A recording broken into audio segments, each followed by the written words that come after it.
বাংলাদেশ সহ দূর দূরান্তের বিভিন্ন দেশ থেকে যারা আজকে সংযুক্ত আছেন তাদের সবাইকে স্বাস্থ্য ব্যবস্থা উন্নয়ন ফোরামের পক্ষ থেকে আমি ডক্টর জিয়া হায়দার সবাইকে স্বাগতম জানাচ্ছি। আশা করি আপনারা সবাই ভালো আছেন, সুস্থ আছেন। আপনারা জানেন যে আমরা স্বাস্থ্য ব্যবস্থা উন্নয়ন ফোরামে বিভিন্ন রকম আলাপ আলোচনা আমরা করে থাকি। এই প্ল্যাটফর্মটা ব্যবহার করি। এটা একটা ফেসবুক ভিত্তিক একটা অনলাইন প্ল্যাটফর্ম এবং আমরা সপ্তাহে একটা আলাপচারিতার আয়োজন করে থাকি এবং বিভিন্ন সপ্তাহে আমরা বিভিন্ন টপিক নিয়ে আলোচনা করি। আজকে আলোচনার আমাদের টপিক হলো মেন্টাল হেলথ, মানসিক স্বাস্থ্য। বর্তমান কোভিড যে মহামারী আমাদের পৃথিবীব্যাপী চলছে এবং বাংলাদেশেও কোভিড মহামারীতে বাংলাদেশকে আক্রান্ত।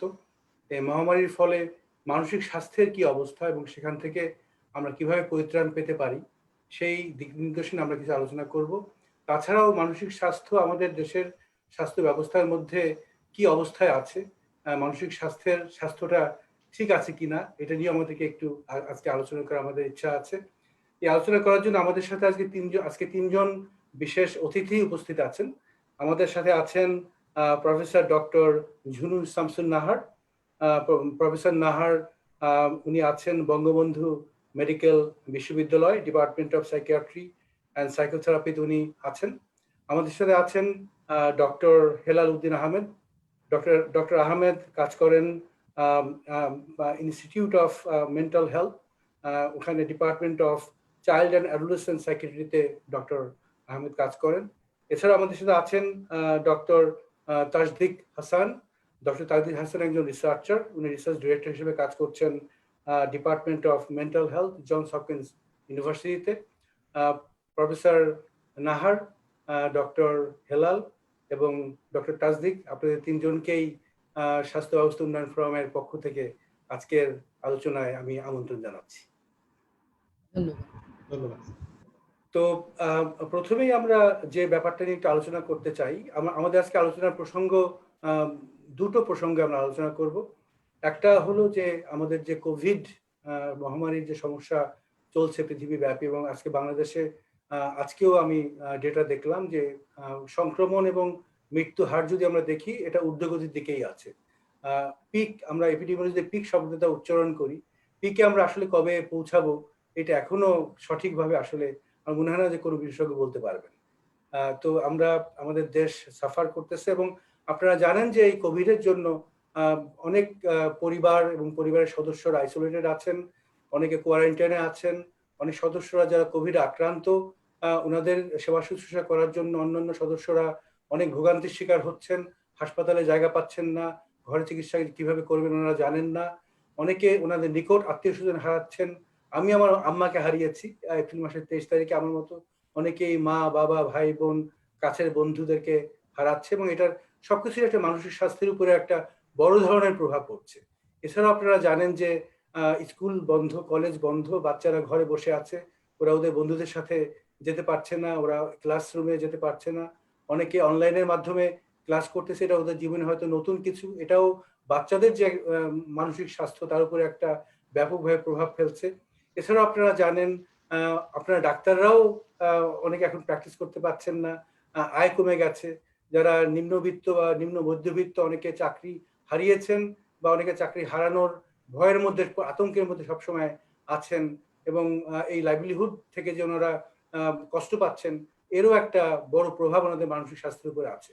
আমি আপনাদের তিনজনের কাছেই একটু শুনতে চাচ্ছিলাম। প্রথমে আমি প্রফেসর নাহারের কাছে একটু যাব, যদি আপনি একটু বলেন আমাদেরকে, আমাদের দর্শকদের বলেন যে কোভিডের যে প্রভাবটা, এই প্রভাবের কি কি প্রভাব আসলে পড়ছে, কারা সবচেয়ে বেশি ক্ষতিগ্রস্ত হচ্ছে এই প্রভাবের ফলে, আর এই প্রভাব থেকে এই প্রভাবের যে ব্যাপকতা, এটাকে যদি আমরা একটু মিটিগেট করতে চাই পরিবার পর্যায়ে বা রাষ্ট্রীয় পর্যায়ে কি করা যেতে পারে, এই প্রভাবটাকে যদি আমরা একটু কমাতে চাই।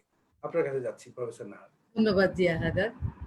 আমি বলছি যে আমরা যে এখন যে করোনা ক্রান্তিকাল, সেটাকে আমরা বলছি যে দ্বিতীয় বিশ্বযুদ্ধ পরবর্তী এটা একটা সবচেয়ে বড় সংকটকাল এবং আমাদের মনে রাখতে হবে আমরা যে স্ট্রেসের মধ্যে দিয়ে এখন যাচ্ছি, যে চাপের মধ্যে দিয়ে যাচ্ছি, সেটা কিন্তু সাধারণ স্ট্রেস না, এটা কিন্তু একটা এক্সট্রা অর্ডিনারি স্ট্রেস। আমরা আমরা মৃত্যুর কাছাকাছি যাচ্ছি, যে কোভিড আক্রান্ত হচ্ছে সে কিন্তু মৃত্যুর কাছাকাছি গিয়ে ফিরে আসছে, কিংবা তার কোনো স্বজন সে হারাচ্ছে, কিংবা দেখা যাচ্ছে যে কয়েকদিনের মধ্যে 7-8 দিনের মধ্যে সে কোনো তার গুরুত্বপূর্ণ স্বজনকে হারাচ্ছে, কিংবা পাশের বাসার কেউ করোনা আক্রান্ত হয়ে মৃত্যুবরণ করলো। এবং সেই সাথে সাথে এই এই যে মৃত্যুর কাছাকাছি যাচ্ছি, এটা একটা বড় স্ট্রেস। তাছাড়াও আপনি যেটা বললেন যে আমাদের সবার আয় কমে গিয়েছে, অনেক মানুষ দারিদ্র্য সীমার নিচে চলে গিয়েছে, তাদের যে একটা লাইফস্টাইল ছিল জীবনের সেটা অনেকটাই তাদেরকে কমিয়ে আনতে হচ্ছে। আমরা দেখছি শহর ছেড়ে অনেকে চলে যাচ্ছে গ্রামের বাড়িতে, কিংবা অনেকে দেখা যাচ্ছে যে ভালো এরিয়ার থেকে, ঢাকার ভালো এরিয়ার থেকে, কিংবা অন্য আরবান এরিয়ার ভালো এরিয়ার থেকে অন্য অন্য এরিয়াতে যাচ্ছে যেখানে বাড়ি ভাড়া কম, যেখানে তারা অত ভালোভাবে থাকতে পারবে না। এই সবই কিন্তু এদের আমাদের উপরে একটা প্রভাব ফেলছে। তারপরে বাচ্চাদের স্কুল বন্ধ, তাদের একটা রুটিনে কিন্তু বড় ছন্দপতন ঘটছে। এখন আমি বলছি যে আমরা যা বাবা মারা যদি খুব দুশ্চিন্তাগ্রস্ত থাকে, সেটার প্রভাব কিন্তু সন্তানের উপরে পড়বেই। তাছাড়া বাবা মা নিজেদেরও, অ্যাডাল্ট যারা, তারাও কিন্তু আমরা দুশ্চিন্তার মধ্যে আছি, বিকজ আমাদের কিন্তু যেটা আমরা বলছি যে আমাদের কিন্তু যে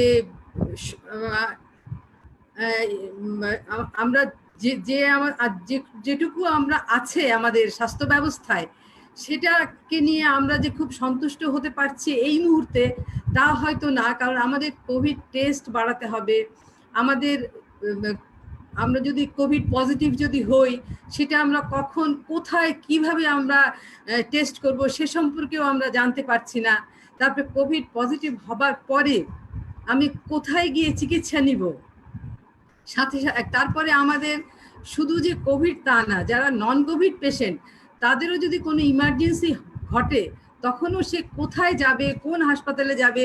যদি কোনো হাসপাতালে যায়, সে একটা প্রেগনেন্ট মেয়ে, তার ডেলিভারির কাছাকাছি চলে এসছে, তখন তাকে কোভিড টেস্ট করতে হবে weather she is positive or negative. এই যে অনেক কিছুই কিন্তু এর মধ্যে জড়িত আছে, যার ফলে দেখা যাচ্ছে যে আমাদের মধ্যে দুশ্চিন্তা, উদ্বিগ্নতা, বিষণ্ণতা, হতাশা, এগুলো অনেক কিছুই বেড়ে যাচ্ছে। এই স্বাস্থ্য ব্যবস্থার কারণেও বেড়ে যাচ্ছে। তারপরে আমরা কি করব অনিশ্চয়তার কারণে বেড়ে যাচ্ছে। আমরা যে অদৃশ্য অণুজীবের বিরুদ্ধে কিভাবে লড়াই করব সেজন্যও বেড়ে যাচ্ছে। তারপরে আমাদের যে পভার্টি, সেটা আমরা কিভাবে, কবে আমরা এর থেকে বেরিয়ে আসবো, সেটার জন্য আমাদের সবকিছু বেড়ে যাচ্ছে। তারপরে আমরা বলছি আমাদের মার্চ থেকে শুরু হয়েছে, এখন আমরা একটা অ্যাকিউট স্ট্রেস ডিসঅর্ডারের মধ্যে আছি। আমাদের যখন 6 মাস চলে যাবে, তখন আমরা বলবো যে এটাকে পোস্ট ট্রমাটিক স্ট্রেস ডিসঅর্ডারের মধ্যে অনেকে চলে আসতে পারে। সেই জন্য এখন থেকেই কিন্তু আমরা, যদি আপনি বলছেন যে মিটিগেট করা যেতে পারে কিভাবে, এখন থেকে যদি আমরা সাইকোলজিক্যাল ফার্স্ট এড, যেটা আমাদের আমি জানি যে হেলাল এবং তাজদিক জানেন যে এটা কিন্তু পোস্ট ট্রমাটিক স্ট্রেস ডিসঅর্ডারকে সামনে রেখেই করা হয়েছিল। তো সেখানে আমরা যদি এখন থেকে সাইকোলজিক্যাল ফার্স্ট এইডটা আমরা চালু করতে পারি, তার বিভিন্ন ধাপ আছে, বিভিন্ন জিনিসপত্র আছে, সেগুলো আমি আর ডিটেলসে না যাই। এখন যদি করতে পারি, তাহলে কিন্তু আমরা পরবর্তীতে যেই ট্রমার পরে যে তার যে সমস্যা হবে, সেগুলো কিন্তু আমরা কিছুটা কমাতে পারবো। তবে দারিদ্র সীমা নিচে যারা চলে যাচ্ছে, তাদেরকে আমার মনে হয় যে আমাদের প্রত্যেকটা মানুষ নিজেদের থেকে, সমাজের থেকে এবং রাষ্ট্রীয়ভাবে তাদেরকে সাহায্য করা একান্তই জরুরি বলে মনে করছি।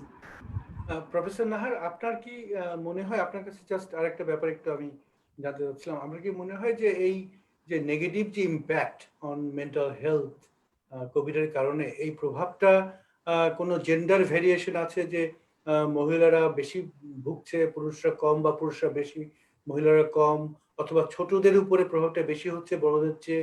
এরকম কি কোনো রকম মনে হয় যে জেন্ডার ডিসঅ্যাগ্রিগেশন বা বয়সের কোনো ডিসঅ্যাগ্রিগেশন কি আছে বলে আপনার মনে হয়?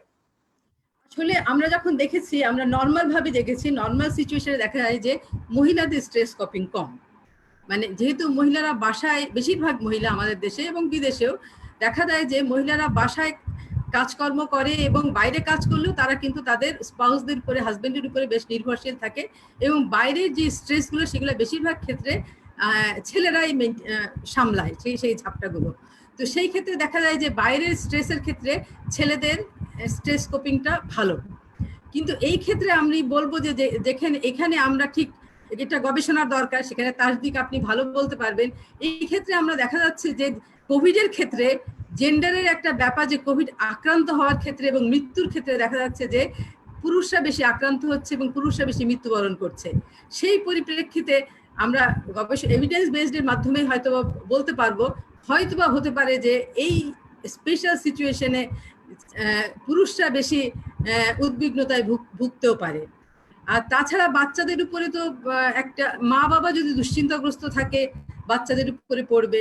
বাচ্চাদের রুটিন নাই, বাচ্চারা খেলাধুলা নাই, তারপরে যখন একটু অ্যাডোলেসেন্ট বাচ্চাদের উপরে কিন্তু পিয়ারের বড় বেশ একটা ইনফ্লুয়েন্স থাকে। তারা চায় যে পিয়ারদের সঙ্গে তারা দেখা সাক্ষাৎ করবে, খেলাধুলো করবে, এই অবস্থায় তারা পারছে না। তারপর আরো একটু বড় বাচ্চা যারা, আরো একটু বড় অ্যাডোলেসেন্ট যাদের আবেগজনিত কোনো সম্পর্ক আছে, তারা কিন্তু তাদের তো আবেগটা তো খুব, আমরাও তো অ্যাডোলেসেন্ট এজ পার করেছি, তাদের তো আবেগটা অনেক বেশি হয়। তখন তারা যে প্রিয়জনের সঙ্গে দেখা করতে পারছে না, সেই জন্য তারা দুশ্চিন্তা, হতাশা এগুলোতে ভুগতে পারে। এবং দেখা যাচ্ছে যে তাদের স্লিপ সাইকেল চেঞ্জ হয়ে যেতে পারে, বিকজ তারা তখন তাদের প্রিয়জনদের সাথে তারা দেখা যাচ্ছে যে সোশ্যাল মিডিয়ায় বেশি কথা বলছে, তারা ফেসবুক কিংবা ইন্টারনেট ব্রাউজিং এ বেশি সময় দিচ্ছে তাদের প্রিয়জনদের সঙ্গে কথা বলার জন্য। তাতে দেখা যাচ্ছে যে তারা রাত্রে জেগে থাকছে, দিনের বেলা ঘুমাচ্ছে, তাদের স্লিপ সাইকেল চেঞ্জ হয়ে যাচ্ছে, একটা রুটিনে তো খুব বড় ছন্দপতন হয়েছে। আর তাছাড়া আরেকটা জিনিস আমি বলতে চাচ্ছি যে কোনো বাচ্চা যদি বাবা কিংবা মা কিংবা বাবা মা দুজনেই কোভিড আক্রান্ত হয় এবং তারা যদি হাসপাতালে থাকে, এটা কিন্তু আমাদের ডাক্তার দম্পতির মধ্যে আমরা দেখেছি। আমাদের ঘনিষ্ঠ এক ডাক্তার দম্পতি এরকম হাসপাতালে ভর্তি ছিলেন। তো তাদের বাচ্চাদের কিন্তু ক্ষেত্রে কিন্তু একটা সেপারেশন অ্যাংজাইটি বা বাবা মার থেকে দূরে থাকার একটা যে অ্যাংজাইটি, সেটাতে ভুগতে হয়। সেই জন্য আমাদের গাইডলাইনে আছে, যেটা হেলালি বোধহয় তৈরি করেছেন, যে আমাদের বাচ্চাদের যদি এইরকম সিচুয়েশনে পড়তে হয়, তাহলে আগে থেকেই জানি আমরা তাদেরকে এইভাবে মানসিকভাবে তৈরি করে রাখি, এবং কারা তাদেরকে দেখভাল করবেন, সেবা শুশ্রূষা করবেন, সেজন্য আগের থেকে যদি আমরা একটু প্রস্তুত থাকি তাহলে ভালো হয়। কিন্তু এটা একটা কঠিন ব্যাপার, আমরা কঠিন সিচুয়েশনের মধ্যে দিয়ে যাচ্ছি, নো ডাউট অ্যাবাউট ইট। অবশ্যই অবশ্যই এটা অত্যন্ত কঠিন ব্যাপার এবং আমার মনে হয় যে আনপ্রেসিডেন্টেড। আমরা কখনো চিন্তা করি নাই যে এরকম একটা কঠিন অবস্থার মধ্যে থেকে আমাদের সবাইকে যেতে হবে। তো অনেক ধন্যবাদ প্রফেসর নাহার। এখন আমি একটু ডক্টর হেলাল আপনার কাছে যেতে চাচ্ছি। আপনি তো শিশু এবং কিশোর কিশোরীদের মানসিক স্বাস্থ্য নিয়ে আপনি কাজ করেন। আর আপনার আমাদেরই যারা কলিগস আছে, ডাক্তাররা আছে, ওনারা বিভিন্ন হসপিটালে যারা কোভিড নিয়ে মূলত কাজ করছেন, হ্যাঁ, ওনারা তো আগেও কখনো কারোই আমাদের এই ধরনের কাজ করার অভিজ্ঞতা নাই। এরকম ইনফেকশনাল ডিজিজ এত ব্যাপক হারে হ্যান্ডেল করার মতো অভিজ্ঞতা আমাদের নাই। তো সেখানেও আমাদের মানসিক স্বাস্থ্যের উপরে একটা প্রেশার কিন্তু পড়ছে, বিশেষ করে যারা ফ্রন্ট লাইনে যারা আছেন। আপনি যদি ওই অ্যাঙ্গেলটাকে নিয়ে একটু আমাদেরকে বলতেন, হ্যাঁ, যে এই কোভিডের যে ক্ষতিকারক যে প্রভাব কিশোর কিশোরীদের উপরে এবং অকুপেশনাল ফ্রন্টে ডাক্তার এবং অন্যান্য যারা হেলথ প্রফেশনাল ওনাদের উপরে যে ক্ষতিকারক প্রভাবটা পড়ছে, এটা নিয়ে যদি আপনি একটু হাইলাইট করতেন। ধন্যবাদ স্যার। আমার শ্রদ্ধেয় শিক্ষক আমাদের অধ্যাপক ঝুনু শামসুন নাহার ম্যাডাম খুব সুন্দর করে কিন্তু সকল কিছু ব্যাখ্যা করেছেন। আমি ম্যাডামের ব্যাখ্যার পরে আর নতুন করে কিছু বলতে চাই না। এই বিষয়ে উনি যেগুলো বলেছেন সেগুলো রিপিট করবো না, সুন্দর করে বলেছেন। আপনি বলেছেন যে শিশু কিশোর এবং যারা ফ্রন্ট লাইন ওয়ার্কার, শিশু কিশোরদের উপরে কিন্তু চাপটা বাড়তি। এই কারণে বাড়তি যে একদিক দিয়ে তাদের বাবা মার মধ্যে যে সংক্রমণের ঝুঁকি আছে, বাবা মার মধ্যে যে মানসিক চাপ আছে, সেই চাপটাও কিন্তু তাদেরকে গ্রহণ করতে হচ্ছে। কারণ তার বাবা মারা ও অভিভাবকরা একটা চাপে পড়েছেন, সেই চাপটা আবার শিশু কিশোরদের মধ্যে সংক্রমিত করছে। আমরা দেখতে পাচ্ছি যে এখন অনেক বাবা মা আমাদের সাথে যোগাযোগ করছেন যে আমার বাচ্চা তো পিছিয়ে যাচ্ছে, আমার সন্তান তো পরীক্ষা দিতে পারছে না, এখন কি হবে, আমি যদি আক্রান্ত হই তাহলে আমার সন্তানরা কি হবে। বিশেষ করে যারা কোনো কোনো ক্ষেত্রে বিশেষ চাহিদা সম্পন্ন তাদের বাবা মারা কিন্তু খুব মানসিক একটি চাপের মধ্যে আছে যে আমরা যদি দুজনেই সংক্রমিত হয়ে যাই তাহলে আমার এই বিশেষ চাহিদা সম্পন্ন শিশুটির কি হবে। আমরা শিশুদের জন্য যে মিটিগেশন বা তাদের জন্য ভালো থাকার জন্য যে উপায়গুলো, সেগুলো থেকে আমরা বলেছি যে শিশু কিশোরদেরকে স্বাস্থ্য বিধিগুলো পালন না করিয়ে দিতে, মানে তাদেরকে আমরা করে দিব না, আমরা তাদেরকে শেখাবো। যার যার সক্ষমতা অনুযায়ী তাদেরকে হাত ধোয়ানো, শারীরিক দূরত্ব রক্ষা করা এবং তাদেরকে যে মাস্ক ব্যবহার করা সহ পরিবারের ভেতরে ঘরে থেকেও কিছু কিছু আমাদের স্বাস্থ্যবিধি পালন করতে হবে, স্বাস্থ্যবিধিগুলো তাকে শেখাতে হবে। এবং ম্যাডাম যে কথাটা বললেন, যেটি আমরা হয়তো উল্লেখ করেছি বিশ্ব স্বাস্থ্য সংস্থার নীতিমালা অনুযায়ী, পরিবারের ভেতর বিকল্প কেয়ার গিভার তৈরি করা এবং শিশু কিশোরকে আগে থেকে মানসিকভাবে প্রস্তুত রাখা যে বিশেষ জরুরি প্রয়োজনে মা বাবা তার থেকে দূরে চলে যাবে। এবং আরো ছোট শিশুদের জন্য ওই পিপিই পরিহিত স্বাস্থ্যকর্মীদের ছবি ও ভিডিওর সাথে পরিচিত করার কথা আমরা বলেছি। এটি বলা যত সহজ বা লিখে দেওয়া যত সহজ বা গাইডলাইন ছাপিয়ে ওয়েবসাইটে দিয়ে দেওয়া যত সহজ, আমরা জানি যে আমি নিজেও একজন অভিভাবক, এটি কিন্তু পালন করা ততটুকুই কঠিন। ফলে এই কঠিন কাজটুকুই আমাদেরকে শুরু করতে হবে, কারণ আমরা একটি কঠিন সময়ের মধ্যে দিয়ে যাচ্ছি। আমরা যার জায়গায় আমরা আদর্শ একটা বলেছি যে এভাবে করতে হবে, কিন্তু কত ভালোভাবে করা যাবে সেটি কিন্তু আমাদেরকে চেষ্টা করতে হবে। আমরা হয়তো সবাই সম্পূর্ণভাবে পারবো না, যতটুকু পারি ততটুকু করে করতে হবে, কারণ শিশু কিশোরদের মধ্যে মানসিক চাপ অনেক বেশি। ম্যাডাম সব কথা বলে ফেলেছেন, আমি একটা জায়গায় একটু এমফেসিস দেব শুধু, সেটা হচ্ছে শিশু কিশোরদের এই মুহূর্তে কিন্তু রুটিন এবং ঘুমের সময়টা ওলটপালট হয়ে যাচ্ছে। আমরা বলি যে তাদের রুটিনটা যথাসম্ভব ঠিক রাখতে, ঠিক কিভাবে রাখবো? তারা তো স্কুলে যাচ্ছে না, সহপাঠীর সাথে খেলা করছে না, পিয়ার গ্রুপের কথা, শেয়ারিং এর কথা ম্যাডাম বলেছেন। আমরা বলবো অনলাইন ক্লাস যদি হয় বা ওই সময়টায় তারা যাতে সামাজিকভাবে সংযুক্ত থাকেন, সেই সময়টা যথাসম্ভব তারা স্কুলের মতো করে ওই সময়টাতে সংযুক্ত থাকার চেষ্টা করবেন। বিছানায় শুয়ে শুয়ে তারা যেন ক্লাস না করেন, তারা যেন চেয়ার টেবিলে বসে সেই ক্লাসগুলো করেন, নিয়মিত যেন খোঁজ খবর রাখেন বন্ধু বান্ধব শিক্ষকদের। এবং অবশ্যই যারা আমাদের ফ্রন্টলাইন ওয়ার্কার, তাদের কথায় আসার আগে আমি বলবো শিশু কিশোররা কিন্তু তাদেরকে চিঠি লিখতে পারেন, তাদেরকে ধন্যবাদ দিতে পারেন, তাদের জন্য কোনো একটা বিষয় তারা কিন্তু গ্রহণ করতে পারে। এরপরে যদি আমরা ফ্রন্টলাইন ফাইটারদের কথায় আসি, তাহলে চিকিৎসক, স্বাস্থ্যকর্মী সহ আমাদের পুলিশ বাহিনীর সদস্য রয়েছেন, সাংবাদিক রয়েছেন, যারা সরাসরি এই কোভিড-19 এর ঝুঁকি নিয়ে কাজ করছেন। তাদের মধ্যে মানসিক স্বাস্থ্যের ঝুঁকির বড় জায়গাটা হচ্ছে যে তারা সবচেয়ে ঝুঁকিপূর্ণ কাজে নিয়োজিত রয়েছেন এবং সারা বিশ্বের মতো বাংলাদেশেও সুরক্ষা সামগ্রীর ঘাটতি আছে। সুরক্ষা সামগ্রী নিয়ে নানান ধরনের বৈষম্য, নানান ধরনের বিতর্ক আমাদের দেশে রয়েছে। তারা পরিবার থেকে দূরে থেকে কাজ করছেন এবং যারা সেবা দিচ্ছেন তারা প্রত্যেকেই কষ্টকর পোশাক পরে, পোশাকগুলো পরে থাকা কত কষ্টকর যারা পরেছেন তারা শুধু জানেন। সেই কষ্টকর পোশাক পরে 8 থেকে 12 ঘন্টা তারা ডিউটি করছেন এবং তারপরেও তারা সামাজিক বৈষম্যের শিকার হচ্ছেন। স্বীকৃতির অভাব রয়েছে, সেটি প্রশাসনের দিক থেকে স্বীকৃতির অভাব রয়েছে, কমিউনিটি থেকে স্বীকৃতির অভাব রয়েছে। একটানা লম্বা সময় কাজ করছেন এবং কষ্টকর সিদ্ধান্ত গ্রহণ করছেন তারা অনেক সময়। আমি একটু উদাহরণ দিয়ে বলি, আমার এক বন্ধু বলেছেন তিনি দেশের বাইরে কাজ করেন, খুব উন্নত একটি দেশে কাজ করেন, তিনি আইসিইউতে কাজ করেন। তিনি বলতেন যে আমাদের সামনে একটি মাত্র আইসিইউ বেড এবং আমি তা কাকে দেব? আমার সামনে 3 জন ক্যান্ডিডেট, আমার কাছে একজন খুব গুরুত্বপূর্ণ ব্যক্তি, একজন তরুণ ছাত্র, আর একজন হচ্ছেন একজন সাধারণ গৃহবধূ, আমি কাকে এই আইসিইউ বেডটা দেব? এই যে একটি মানে কাজ করে, সেটাও কিন্তু তাকে এক ধরনের মানসিক চাপে ফেলে এবং অনেক সময় তারা নিজেদেরকে পরিবারের সংক্রমণের জন্য দায়ী ভাবেন যে আমি এই কাজ করছি বলেই, আমি হাসপাতালে যাচ্ছি বলেই আমার পরিবারের সদস্যরা সংক্রমিত হচ্ছেন। এছাড়া কর্তৃপক্ষের সমন্বয়হীনতা, অদক্ষতা আমাদেরকে আরো মানসিক চাপে ফেলে দিচ্ছে। আমরা অনেক মৃত্যু প্রত্যক্ষ করছি এবং যে শত্রুর বিরুদ্ধে লড়াই করছি তা একদমই অজানা। এই শত্রুর সাথে আমরা আগে কখনোই লড়াই করিনি, আপনি যথার্থ বলেছেন। এই সমস্ত কিছু আমাদের মানসিক চাপে ফেলে দিচ্ছে এবং এই মানসিক চাপ থেকে দূরে রাখতে হলে আমাদেরকে নিজেদেরকে যেরকম প্রস্তুত করতে হবে, আমরা দুটো শব্দ বলি, গ্রাউন্ডিং, হুকিং, এবং মানসিক চাপ থেকে নিজেদেরকে মুক্ত রাখা কিভাবে রাখতে হবে, রুটিন মেনটেন করতে হবে, কাজের ফাঁকে ফাঁকে বিশ্রাম নিতে হবে, সমন্বিত সিদ্ধান্ত নিতে হবে। এবং বিশ্ব স্বাস্থ্য সংস্থা এবং NIMHANS, national institute of mental health and neuroscience ভারতের, ওনাদের যে গাইডলাইন, সেখানে তারা বলেছে যে এই যে ফ্রন্টলাইন ওয়ার্কারদের মানসিক স্বাস্থ্য ভালো রাখতে সবচেয়ে বেশি দায়িত্ব হচ্ছে তাদের টিম লিডার বা যারা অথরিটি, তাদের অথরিটি ডিসিশন এবং টিম লিডারদের ডিসিশনের উপরে কিন্তু নির্ভর করবে তাদের মানসিক স্বাস্থ্যটা কতটুকু ভালো থাকবে। তারা কি নিয়মিত সেশনে আসছেন কিনা, টিম মিটিং করছেন কিনা, তারা টিমের সিদ্ধান্ত সমূহ জানছেন নাকি অন্ধকারে থেকে কাজ করছেন, তাদেরকে গোপন করা হচ্ছে কিনা কোনো কিছু, তাদেরকে অ্যাপ্রিসিয়েশন করা হচ্ছে কিনা, এই জিনিসগুলো কিন্তু খুব গুরুত্বপূর্ণ। তা আমরা ব্যক্তিগতভাবে সবশেষে বটম লাইন যে কথাটা বলবো, ফ্রন্টলাইন ওয়ার্কার যারা কাজ করছেন তাদের মোটিভেশনটা খুব গুরুত্বপূর্ণ। তারা যেন মনে করেন যে তাদের জীবদ্দশায়, তাদের পেশাগত জীবনে তারা সবচেয়ে গুরুত্বপূর্ণ কাজটি এরকম করছেন। বিগত 100 বছরে কোনো পেশাজীবীর জীবনে এই ধরনের গুরুত্বপূর্ণ কাজ করার সৌভাগ্য কারো হয়নি। ফলে তারা জাতির জন্য, দেশের জন্য সবচেয়ে গুরুত্বপূর্ণ কাজ করছেন। এটি মনে রাখলেই তাদের কিন্তু সেলফ স্টিমটা বেড়ে যাবে।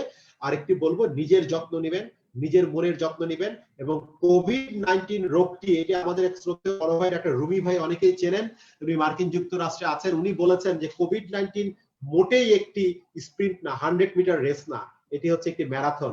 সুতরাং ফ্রন্টলাইন ওয়ার্কাররা যেন কোনো জরুরি ভেবে দৌড়াদৌড়ি শুরু না করেন, নিজের প্রস্তুতি নিয়ে, নিজের সুরক্ষা নিশ্চিত করে, তার সহকর্মীর সুরক্ষা নিশ্চিত করে তারপর চিকিৎসা সেবা দিতে হবে। এটা এমার্জেন্সি নয়, এটা ইমার্জেন্সি রুমের মতো দৌড়াদৌড়ি করা যাবে না। এখানে নিজেকে সুরক্ষিত করে, এটা একটা ম্যারাথন রেস। 1 বছর 2 বছর 5 বছর কতদিন এই দৌড় আমাদের দৌড়াতে হবে আমি জানি না, তাই সবার আগে নিজের সুরক্ষাটা নিশ্চিত করতে হবে। ধন্যবাদ স্যার।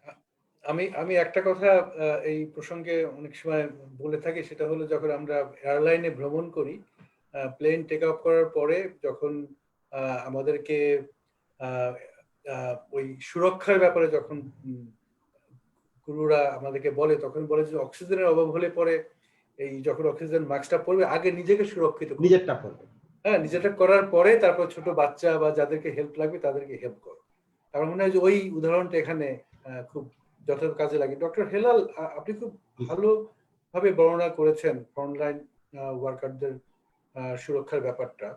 আমি শুধু একটা ব্যাপার আপনার কাছে আবার একটু জানতে চাচ্ছি, এবং প্রফেসর ঝুনু নাহার আপনিও আসতে পারেন। সেটা হলো বর্তমানে যে কোভিডের জন্য যেসব পরিবার সদস্য আক্রান্ত হচ্ছেন বা মারা যাচ্ছেন পরিবারের সদস্যরা, এবং স্বাস্থ্যকর্মীরা ডাক্তার সহ, ওনাদের সাহায্যের জন্য বা এই যে সাইকোসোশ্যাল সাপোর্ট দেওয়ার জন্য কি বাংলাদেশে আপনাদের যারা আপনারা মেন্টাল হেলথ নিয়ে কাজ করেন কোন রকম সাপোর্ট সার্ভিস কি আছে?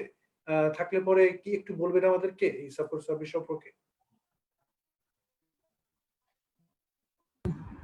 এ সম্পর্কে আমি একটু বলতে পারি যে আমাদের যেহেতু বঙ্গবন্ধু শেখ মুজিব মেডিকেল বিশ্ববিদ্যালয়ে আমাদের ঊর্ধ্বতন কর্তৃপক্ষ থেকেই আমাদেরকে ভিসির অফিস থেকে বলা হয়েছে আমরা জানি একটা স্লাইড তৈরি করে, একটা প্রেজেন্টেশন তৈরি করি যে যেখানে থাকবে যে মোটিভেশন দেওয়া হবে আমাদের ফ্রন্টলাইন ওয়ার্কার্সদের। সেই ইয়েতে আমরা সবাই মিলে, আমরা ফ্যাকাল্টি যারা আছি আমাদের বঙ্গবন্ধু শেখ মুজিব মেডিকেল ইউনিভার্সিটিতে সাইকিয়াট্রি ডিপার্টমেন্টে, আমরা সবাই একটা প্রেজেন্টেশন তৈরি করেছি এবং সেটা আমরা যখন দরকার হচ্ছে, যাদেরকে দরকার হচ্ছে যেভাবে গ্রুপ ওয়াইজ করে দিচ্ছেন আমরা সেভাবে তাদেরকে বলছি। এই প্রেজেন্টেশনের মধ্যে আমাদের প্রথমে কিছু জেনারেল কথাবার্তা আছে যেগুলো আপনারা সবাই জানেন, তার পরবর্তীতে আমরা কিছু মোটিভেশনাল কথাবার্তা বলি এবং কিছু রিল্যাক্সেশন, যেটা আমরা আপনি তো জানেন যে বিভিন্ন ব্রেনের বিভিন্ন সেন্টার আছে, কোনো সেন্টার দুশ্চিন্তা করায়, কোনোটা রিল্যাক্সেশন করায়। তো আমরা রিল্যাক্সেশন সেন্টারটা আপহেল্ড করার চেষ্টা করি। যেমন আমরা যদি ব্যায়াম করি বাইসেপসের, সেটা যেমন ডেভেলপড হবে, সেরকম আমরা যদি নিয়মিত রিল্যাক্সেশন করি তাহলে আমাদের সেটা ডেভেলপড হবে। এবং সেই সময়টা আমরা কিন্তু আমাদের ইয়েটাকে, পরিস্থিতিটাকে আমরা রিল্যাক্সড অবস্থায় যদি থাকতে পারি তাহলে আমরা পরিস্থিতিটাকে আমরা ঠিক মতো দেখতে পারবো। এবং হেলাল যেটা বললেন, এটা ম্যারাথন রেস, অতএব আমাদের এখানে তাড়াহুড়ো করে আমাদের দুশ্চিন্তাগ্রস্ত হলে চলবে না। আমার পরিবারের একজন অসুস্থ হয়েছে, আমি দুশ্চিন্তাগ্রস্ত হয়ে আমি অসুস্থ হয়ে গেলাম, তার চেয়ে আমি যদি মাথাটা ঠিক রেখে আমি যদি ঠিক মতো সঠিক সময়ে সঠিক সিদ্ধান্ত নিয়ে তাকে ঠিক সময়ে হাসপাতালে নিয়ে যেতে পারি কিংবা তার সাহায্যে আসতে পারি, সেটাই ভালো হবে। এই জন্য আমাদের এখানে কিছু আছে, আমরা এখন আস্তে আস্তে সব হাসপাতালই বোধহয় এটা করছে। প্রফেসর মোহিত কামালও আমাকে বলেছেন যে উনি বিভিন্ন কোভিড হাসপাতালে গিয়েছেন এবং সেখানে উনি ফ্রন্টলাইনারদের মোটিভেশন বাড়ানোর জন্য উনি সেখানে কথাবার্তা বলেছেন এবং তাদের সাথে। তো আমার মনে হয় খুব সীমিত আকারে হলেও এটা বোধহয় তৈরি হচ্ছে আস্তে আস্তে। ডক্টর হেলাল, আপনি কি এ প্রসঙ্গে কিছু যোগ করতে চান? আমি শুধু একটা কথা যোগ করতে চাই, ম্যাডাম খুব সুন্দর করে বলেছেন এবং বঙ্গবন্ধু শেখ মুজিব মেডিকেল বিশ্ববিদ্যালয়ের যে স্লাইডটি আছে সেটি আমাদের চেয়ারম্যান স্যার আমাদের সাথে শেয়ার করেছেন। আমরা দেখেছি যে আমাদের জাতীয় কমিটির সাথে মানসিক স্বাস্থ্যের অত্যন্ত সুন্দর এবং সেটি খুবই কার্যকরী। আমরা সেটাকে একটু টেক্সট ফরম্যাটে করে চিকিৎসকদের কাছে পৌঁছে দেওয়ার জন্য সিদ্ধান্ত হয়েছে। আমাদের যে চেয়ারম্যান স্যার, উনি আমাদের জাতীয় মানসিক স্বাস্থ্য বিষয়ক কমিটির একজন সদস্য, আমরা সেটি পৌঁছে দেবো অত্যন্ত একটি যুগোপযোগী। আমি শুধু একটি জিনিস বলতে চাই ব্যক্তিগত অভিজ্ঞতা থেকে আমার, সেটি আমি নিজে কিন্তু কোভিড-19 সংক্রমিত রোগী দেখার জন্য মানসিক স্বাস্থ্য বিশেষজ্ঞ হিসাবে সরকার নির্ধারিত বোর্ডের সদস্য হিসাবে আইসিইউতে গিয়েছি, সেখানে তাদের দেখেছি। আমি চিকিৎসকদের সাথে আমাদের সরাসরি কথা হয়েছে। আমি দুটো কোভিড হাসপাতালে চিকিৎসকদের সাথে অনলাইনে এবং সরাসরি সেখানে যে তাদের মানসিক স্বাস্থ্য বিষয়ক কিছু মোটিভেশন ও প্রশিক্ষণের কথা আমরা বলেছি। এবং আমি একটি অ্যাসিওর করতে চাই আপনার মাধ্যমে সবাইকে, আমাদের দেশের আমার এখন পর্যন্ত গত 100 দিনে আমাদের কোনো চিকিৎসকের মনোবলের কোনো ঘাটতি নাই, কারো মানসিক কোনো দ্বন্দ্বতে কাজ করছে না, কেউ পিছিয়ে যায়নি, কেউ পালিয়ে যায়নি, সবাই খুবই খুবই মনোবলের সাথে দৃঢ়তার সাথে যুদ্ধে কিন্তু লড়াই করছে। তবে কোনো কোনো ক্ষেত্রে আমরা বলবো যে আমাদের বিভিন্ন সময় কর্তৃপক্ষ এবং বিভিন্ন সময় আমরা বলবো আমাদের প্রশাসনের কিছু সিদ্ধান্তের কারণে আমাদের এই কোভিড যোদ্ধা, আমাদের ফ্রন্টলাইনের চিকিৎসক, স্বাস্থ্যকর্মীদের মধ্যে মানসিক কষ্ট তৈরি হয়েছে। তাদের মনোবলের কোনো ঘাটতি এখন পর্যন্ত আমার ব্যক্তিগতভাবে আমি এখন পর্যন্ত পাইনি। আমি কিন্তু 3টি কোভিড হাসপাতালে গিয়েছি এবং অসংখ্য চিকিৎসকের সাথে আমার সরাসরি সম্পৃক্ততা হয়েছে। আমি নিজেও আইসিইউতে যে রোগী দেখেছি, কারো মধ্যে ঘাটতি নাই, সকলের মনোবল খুবই অটুট আছে। তবে কর্তৃপক্ষকে আমরা বলবো যে যে মানসিক কষ্টগুলো হচ্ছে আমাদের চিকিৎসকদের মাঝে মাঝে তাদের কিছু সিদ্ধান্তের কারণে, সেই জায়গা থেকে যেন কর্তৃপক্ষ সচেতন থাকেন এবং তারা যেন তাদের জায়গা থেকে রেকটিফাই হওয়ার চেষ্টা করেন। ধন্যবাদ। অনেক আমি ধন্যবাদ ডক্টর কথা বলতে পারি, আপনি যদি অনুমতি দেন। আমি একটা এরকম ওয়েবিনার করি যেটাতে আমি কোভিড যোদ্ধা যাদের, তাদেরকে নিয়ে আমি কথা বলি। আমি 10 জনের সঙ্গে কথা বলেছি এবং সেই 10 জনই বলেছে প্রথমে যখন আমাদের পোস্টিং দিয়েছিল তখন আমরা খুবই নার্ভাস হয়ে গিয়েছিলাম, কিন্তু ওখানে যাওয়ার পরে আমাদের মনে হয়েছে যে রোগীর সেবাই আমাদের প্রধান কাজ, এবং তখন আমাদের পরিবারের কথা, আমাদের অন্য কথা মনে আসেনি। আমাদের মনে হচ্ছে রোগী অজ্ঞান হয়ে গিয়েছে, আমার মুখে মাস্ক আছে কি নাই আমি সেটা দেখিনি, আমি সঙ্গে সঙ্গে রোগীর সেবায় চলে গেছি। তো হেলালের কথার সঙ্গে আমি এটা সঙ্গতিপূর্ণ বলেই আমি এটা বললাম যে তাদের মনোবল এবং আত্মবিশ্বাস ওখানে সার্ভিস দেওয়ার পরে অনেকটাই বেড়ে গিয়েছে, মানে তারা অনেকটাই আত্মবিশ্বাসী হয়েছে। অনেক ধন্যবাদ। এখন আমি একটু আসতে চাই ডক্টর তাসদিক আপনার কাছে। আপনি মানসিক স্বাস্থ্য উপর আপনি গবেষণা করেন এবং আমরা সবাই জানি যে তথ্য ভিত্তিক মানে evidence based policy, planning, strategy, হ্যাঁ, এগুলো এভিডেন্স না থাকলে পরে আসলে কোনো কিছুই তৈরি করা যায় না এবং কোনো অ্যাকশন প্ল্যানও তৈরি করা যায় না। কোভিড মহামারী তো আমাদের এটা খুবই একটা নতুন একটা মহামারী, এটা আমাদের পৃথিবীতে শুরু হয়েছে জানুয়ারি মাস থেকে। তো এর ব্যাপারে আমাদের তথ্য আসলে গ্লোবালি খুব সীমিত। এখন বাংলাদেশের পার্সপেক্টিভে এটা তো আরো বেশি সীমিত। আপনার কাছে কি মনে হয় বর্তমানের যে প্রেক্ষাপট, এই প্রেক্ষাপটে গবেষণা আসলে কি কিছু হচ্ছে যাতে করে কোভিডের যে রিস্ক বা এটার যে short, medium, long term impact, বিশেষ করে মেন্টাল হেলথের উপরে, হ্যাঁ, এই রিস্কটাকে মিটিগেট করার জন্য বা কমানোর জন্য আসলে কি কোনো রকম গবেষণা হচ্ছে? আপনার কাছে কিছু শুনতে চাই আমি। থ্যাংক ইউ ভেরি মাচ ভাই। আমি প্রথমেই ধন্যবাদ জানাতে চাই স্বাস্থ্য ব্যবস্থা উন্নয়ন ফোরামকে করা আমার অসম্ভব পছন্দের 2 জন শিক্ষকের সাথে আজকে আমি একসাথে কথা বলার সুযোগ পেয়েছি, প্রফেসর ঝুনু ম্যাম এবং ডক্টর হেলাল স্যার। প্রশ্নটার উত্তরটা আসলে 2 ভাগে বিভক্ত। একটা হচ্ছে যে গবেষণা হচ্ছে কিনা, ডেফিনেটলি বাংলাদেশে বেশ কিছু গবেষণা এখন হচ্ছে। আমি এবং হেলাল স্যার আমরা দুজনেই কিন্তু 2টা গ্লোবাল স্টাডির সাথে কানেক্টেড আছি। একটা হচ্ছে রাশিয়া এবং গ্রিস থেকে এটা চলছে, এটা হচ্ছে ওভারঅল মেন্টাল হেলথ ইম্প্যাক্ট, যেখানে শুধু ডাক্তার বা কোনো স্পেসিফিক প্রফেশনকে না, একদম ওভারঅল জেনারেল পপুলেশনের মধ্যে আমরা দেখার চেষ্টা করছি। দ্বিতীয় আরেকটা যে স্টাডি আছে সেটা হচ্ছে পার্সোনাল এবং ফ্যামিলি কোপিং মেকানিজম আমরা দেখছি, যেটা হচ্ছে ইউনিভার্সিটি অফ রুয়ান্ডা এবং ইউনিভার্সিটি অফ ব্রাসেলস এর থেকে, এটা মানে বেলজিয়াম থেকে এটা পরিচালিত হচ্ছে। 23টা দেশ একসাথে হয়ে আমরা একসাথে কাজ করছি। এটাতে আমরা যেটা করছি, আমরা কিন্তু মানসিক স্ট্যাটাসটা দেখার সাথে সাথে আমরা সাইকোসোশ্যাল এডুকেশন কিছু ম্যাটেরিয়ালও অটো জেনারেট করে দেওয়া আছে। তো যারা পূরণ করছে তারা সাথে সাথে সেটা পিডিএফ আকারে পেয়ে যাবে। তার মানে একটু হলেও তারা সেবা এখান থেকে সরাসরি গ্রহণ করতে পারবে, এবং যদি রেফারেল দরকার হয় সেখানেও লেখা হচ্ছে যে যদি এরকম স্কোর থাকে তাহলে আপনি কিন্তু অবশ্যই চিকিৎসকের পরামর্শ নিন। এটা হচ্ছে 2টা গ্লোবাল স্টাডির কথা বললাম। জাতীয় পর্যায়ে আমি নিজেও বেশ কয়েকটি ইউনিভার্সিটির সাথে, জাহাঙ্গীরনগর ইউনিভার্সিটি, পটুয়াখালীতে সায়েন্স বিজ্ঞান এবং প্রযুক্তি বিশ্ববিদ্যালয় আছে, এই 2টি ইউনিভার্সিটির সাথে আমার একদম প্রত্যক্ষভাবে কাজ করার সুযোগ হচ্ছে, এবং পাবলিক হেলথ ফাউন্ডেশন বাংলাদেশ, এই 3টা অর্গানাইজেশনই কিন্তু একদম মানসিক স্বাস্থ্যকে ফোকাস করে বেশ কিছু গবেষণা করছে। পাবলিক হেলথ ফাউন্ডেশনের যে গবেষণাটা সেটা শহীদ সোহরাওয়ার্দী মেডিকেল কলেজ থেকে পরিচালিত হচ্ছে, যেখানে আমরা বেসিক্যালি ফোকাস করেছি হেলথ কেয়ার ওয়ার্কার এবং মেডিকেল স্টুডেন্টদের মেন্টাল হেলথ। সো আমি এই প্রসঙ্গে আসবো। এখন পর্যন্ত যেই স্টাডিগুলো আমরা সাবমিট করেছি এখন পর্যন্ত খুব মানে সবগুলো পাবলিশ হয়নি, সে কারণে আমি সঙ্গত কারণে এই স্ট্যাটিস্টিক্স গুলো বলছি না। তার কারণ হচ্ছে যখন পাবলিশ হবে তারপরে বলাটা বাঞ্ছনীয়, কারণ পাবলিকেশনের আগে আসলে প্রিপ্রিন্ট থেকে কমেন্ট করাটা খুব বেশি আমি সায়েন্টিফিক্যালি মনে করি না যে অ্যাপ্রোপ্রিয়েট হবে। যদি বেসিক টুকু বলি তাহলে এটা কিন্তু এভিডেন্ট, যেটা ম্যাডাম বলেছেন একদম স্পষ্টভাবেই, যে মানসিক স্বাস্থ্যের উপরে একটা ইম্প্যাক্ট যেটা আমরা দেখতে পাচ্ছি। নর্মালি বাংলাদেশে যে স্ট্যাটিস্টিক্সটা আমরা জানি, বাংলাদেশের সাধারণ কমন মেন্টাল ডিসঅর্ডার্স মানুষের যেরকম থাকে, সেখান থেকে অনেক বেশি এখন স্ট্রেস লেভেল হোক, সেটা ক্লিনিক্যাল ডিপ্রেশন হোক, সেটা অ্যাংজাইটি হোক, প্রত্যেকটা জায়গাতেই কিন্তু আমরা দেখতে পাচ্ছি এটা বেড়ে গেছে। মজার ব্যাপার হচ্ছে জেন্ডার ভ্যারিয়েশন ওখানে আছে। মেলদের মধ্যে একদম স্পষ্টতভাবেই সাধারণ মানে পপুলেশনের মধ্যে দেখা যাচ্ছে এটা সিগনিফিকেন্টলি বেশি। এর পাশাপাশি আমরা ছাত্রছাত্রী ছাত্রছাত্রীদের মধ্যেও কিন্তু দেখতে পাচ্ছি, স্পেশালি যারা কলেজে এবং ইউনিভার্সিটিতে আছে, মানে সোজা কথা আমরা যদি কোরিলেট করি, ইউনিভার্সিটিতে যারা আছে তারা কিন্তু ফিনান্সিয়ালও চিন্তা করছে যে আমার শেষ হবে, এরপরে আমি চাকরিতে ঢুকবো, সেই জায়গাটাতেও কিন্তু তারা একটা আনসার্টিনিটি, অনিশ্চয়তার মধ্যে পড়ে তাদের মধ্যে দেখা যাচ্ছে যে একটা ভয়ঙ্কর রকমের একটা সমস্যা তৈরি হচ্ছে তাদের বিভিন্ন রকমের। মজার ব্যাপার হচ্ছে যখন আমরা হেলথ কেয়ার ওয়ার্কারদের নিয়ে গবেষণাটা করেছি, সেটা ফাইন্ডিংটা আমার সামনেই আছে এখন, এখানে কিন্তু নারী চিকিৎসকদের মধ্যে দেখা যাচ্ছে যে স্ট্রেসটা এবং ডিপ্রেশনটা অনেক বেশি, এবং সেটারও রিজন আছে অনেকগুলো, মানে প্রত্যেকটা মানসিক স্বাস্থ্য গবেষণায় কিন্তু অনেকগুলো পার্সপেক্টিভ থেকে চিন্তা করতে হয়। এটা আমরা শুধুমাত্র একভাবে যদি চিন্তা করি যে আমরা একটা টুল দিলাম, সেই টুলটা দিয়ে আমরা দেখলাম তার মানসিক অবস্থাটা কি, ব্যাপারটা সেরকম না। কারণ এখানে সামাজিক কিছু ফ্যাক্টর জড়িত থাকে, অর্থনৈতিক ফ্যাক্টর জড়িত থাকে, ইভেন পলিটিক্যাল ফ্যাক্টর জড়িত থাকে। আমি যদি শুধু এই স্পেসিফিক রিসার্চটার কথাই বলি, এখানে সব থেকে ইন্টারেস্টিং আমার কাছে যেগুলো স্ট্রাইকিং মনে হচ্ছে, যেমন একদম আমি একমত স্যার এবং ম্যাডাম দুজনের সাথে, মনোবলে কিন্তু কারণ ঘাটতি নেই। একটা জায়গাতেও আমরা এরকম কোনো স্টেটমেন্ট পাইনি যে আমরা চিকিৎসা দিতে চাই না, কারণ এরকম কোশ্চেনও আমাদের ছিল যে তারা চিকিৎসা দিতে তারা উৎসাহিত হচ্ছেন বা হচ্ছেন কিনা। মজার ব্যাপার হচ্ছে বেশিরভাগই যেখানে তারা আটকে গেছেন সেটা হচ্ছে আমি সুরক্ষিত না, আমার মনে হচ্ছে আমি প্রপার প্রোটেকশন যেটা আমাকে স্টেট থেকে দেওয়া উচিত ছিল সেটা আমি পাইনি, এই কারণে তারা ভয় পাচ্ছেন। এটা তাদের ভয় মানসিক দুশ্চিন্তার কারণ হয়ে দাঁড়াচ্ছে, যেখানে ভয়টা খুবই সঙ্গত কারণেই ভয়।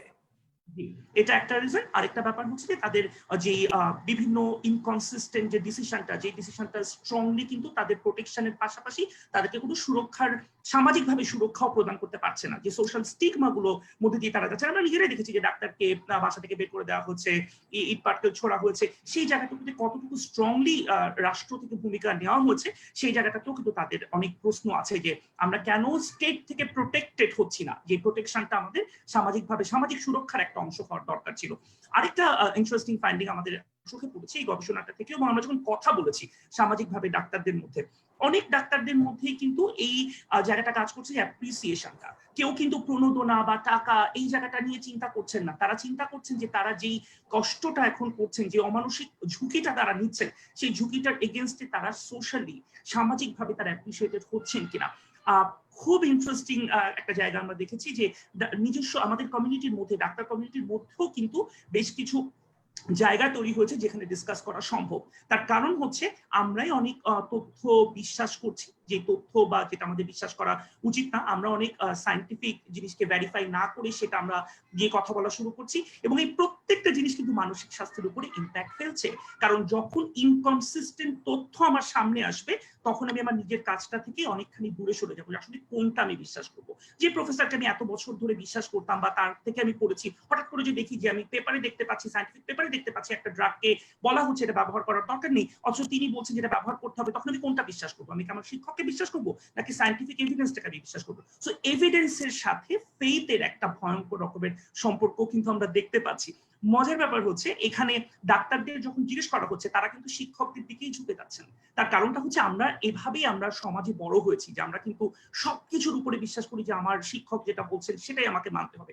তো মানসিক স্বাস্থ্য গবেষণার জায়গা থেকে আমি বলবো যে এই জায়গাগুলো ক্লিয়ার করাটা খুবই দরকার, খুবই স্পেসিফিকলি, যে এভিডেন্সটা যাতে একটা সোর্স থেকে আসে, আমরা যাতে একটা অথেন্টিক সোর্স থেকে বিশ্বাস করতে শিখি বা জানি যে যেটা বলা হচ্ছে এটাই সবথেকে কারেক্ট তথ্য, এবং অন্য যে কোনো ফেসবুক পেজ থেকে, কোনো একটা অদ্ভুত নিউজ পোর্টাল থেকে যে নামগুলো আমরা যখন হয়তো শুনিও নি, করোনার সময় আবির্ভূত হয়েছে, অথবা কোনো পার্সোনাল প্রোফাইল থেকে যে ভিডিওগুলো আপলোড হচ্ছে সেগুলো কিন্তু বিশ্বাস করার কোনো সুযোগ নেই, কারণ এই জায়গাগুলোই ভয়ঙ্কর রকম ভাবে মানসিক স্বাস্থ্যের উপর ইম্প্যাক্ট ফেলছে। আমি ইচ্ছা করি একটু ডাক্তার কমিউনিটির দিকে বলছি, কারণ যেহেতু রিসেন্ট গবেষণাটা এটাই হচ্ছে। আর ওভারঅল যদি আমি দেখি সেখানেও কিন্তু এটার একটা ডিরেক্ট ইম্প্যাক্ট হচ্ছে। যখন সাধারণ জনগণ দেখতে পাচ্ছে যে ডাক্তাররা নিজেরা নিজেদের মধ্যে ইউনিটি তাদের মধ্যে নাই, বা তারাও একটা সায়েন্টিফিক এভিডেন্সকে নিয়ে একটা দ্বন্দ্বের মধ্যে আছেন, এবং সেই দ্বন্দ্বটা প্রকাশ্যে হচ্ছে, এই দ্বন্দ্বগুলো যদি সায়েন্টিফিক ফোরামের মধ্যে হতো আমাদের কিন্তু সেই জায়গায় কোনো আপত্তি ছিল না, কিন্তু যখন খুব নোংরা ভাবে জিনিসটা সামনে চলে আসছে এবং সামনে আসার পর নিজেদের মধ্যে একটা কাদা ছোড়াছুড়ি ব্যাপার হয়ে যাচ্ছে, সেটা কিন্তু সাধারণ জনগণের বিশ্বাসের জায়গাটা চলে যাচ্ছে, এবং তারাও তখন একটা আতঙ্কের মধ্যে চলে যাচ্ছে। ভয় এবং আতঙ্কের মধ্যে যে পার্থক্যটা, সেই পার্থক্যটা কিন্তু এখানে প্রকট হয়ে আতঙ্কের পাল্লাটা ভারী হচ্ছে, যেটা মানসিক স্বাস্থ্যের জায়গা থেকে আরো বেশি আমাদেরকে খুব ডিপলি এফেক্ট করছে। আমি ম্যাডাম এবং স্যারের কথা সাথে আরেকটু অ্যাড করবো। প্রথম যে প্রশ্নটা ভাই আপনার ছিল সেটা হচ্ছে যে কারা কারা এফেক্টেড হচ্ছে।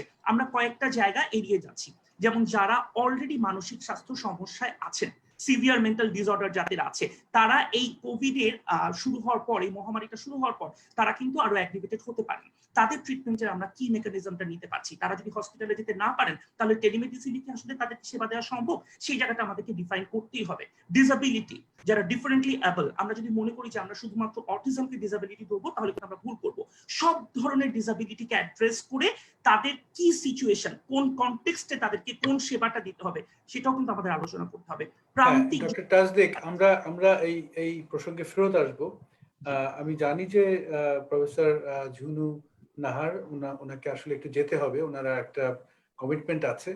তো আমি একটু এই প্রসঙ্গটাকে একটু আমি অন্যদিকে নিয়ে যেতে চাচ্ছি, আর একটু পিছন দিকে যেতে চাচ্ছি। আমরা জানি যে স্বাস্থ্য ব্যবস্থায় অনেকগুলো পিলার আছে, এবং mental health is one of the pillars আমাদের হেলথ সিস্টেম।